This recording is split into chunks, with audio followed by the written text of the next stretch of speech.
ഷിസൂസ് kids world, a complete kids channel. ദയവായി ഈ channel subscribe ചെയ്യുകയും പിന്തുണയ്ക്കുകയും ചെയ്യുക. പഞ്ചതന്ത്രം കഥകൾ. കാക്കയും പാമ്പും. സിൽബാരിപുരത്തെ ഒരു നാട്ടിൻ പുറത്ത് മരത്തിൽ കൂടുകൂട്ടി താമസിച്ചു വരികയായിരുന്നു കാക്കയുടെ കുടുംബം.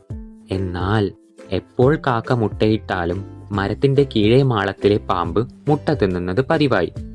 കാക്കകൾക്കൊരു കുഞ്ഞുപോലും അതിനാൽ പിറന്നില്ല. കാക്കയുടെ ബുദ്ധിയിൽ പാമ്പിനോട് പ്രതികാരം ചെയ്യാനുള്ള യാതൊന്നും ഉണ്ടായിരുന്നില്ല. ഒടുവിൽ കാക്കകൾ സമീപത്തുകൂടി നടന്നുപോയ കുറുക്കനോട് കാര്യം അവതരിപ്പിച്ചു. സൂത്രശാലിയായ കുറുക്കൻ ഒരു പോം വഴി നിർദ്ദേശിക്കുകയും ചെയ്തു. അടുത്ത ദിവസം രാവിലെ രാജകുമാരിയും തോഴിമാരും നീരാടാനായി അടുത്തുള്ള പുഴയോരത്ത് എത്തിയ നേരത്ത് കാക്ക അവിടെ പതുങ്ങിയിരുന്നു. ഭടന്മാരും സുരക്ഷക്കായി പുഴയുടെ പരിസരത്ത് കാവലുണ്ടായിരുന്നു. കുമാരിയുടെ രത്നമാല ഊരിവെച്ച് വെള്ളത്തിലിറങ്ങിയ നേരത്ത് കാക്ക മാല കുത്തിയെടുത്തു. എന്നിട്ട് അവരുടെ ശ്രദ്ധ ആകർഷിച്ചു. ഉടൻ ഭടന്മാർ കയ്യിലെ കുന്തമെറിയാൻ തുടങ്ങി. കാക്ക നേരെ പറന്നത് മരച്ചുവട്ടിലെ പാമ്പിന്റെ പൊത്തിലേക്കാണ്.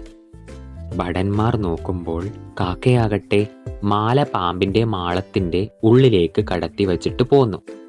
അവർ ഓടി വന്ന് മാളത്തിന്റെ കല്ലുകൾ മാറ്റിയപ്പോൾ പാമ്പ് ചീറ്റിയെടുത്തു. ഭടന്മാരുടെ കുന്തം കൊണ്ടുള്ള കുത്തേറ്റ് പാമ്പ് ചത്തുപോയി. പിന്നീട് കാക്കകൾക്ക് മുട്ട വിരിഞ്ഞ് കുഞ്ഞുങ്ങളുണ്ടാകുകയും ചെയ്തു. ആശയം: പ്രശ്നങ്ങൾക്കുള്ള പോംവഴി സ്വയം അറിയില്ലെങ്കിൽ മറ്റുള്ളവരുടെ സഹായം തേടുക. ഈ കഥയിൽ നിന്നുമുള്ള ഗുണപാഠം എന്താണെന്ന് വെച്ചാൽ, പ്രശ്നങ്ങൾക്കുള്ള പോംവഴി സ്വയം അറിയില്ലെങ്കിൽ മറ്റുള്ളവരുടെ സഹായം തേടുക.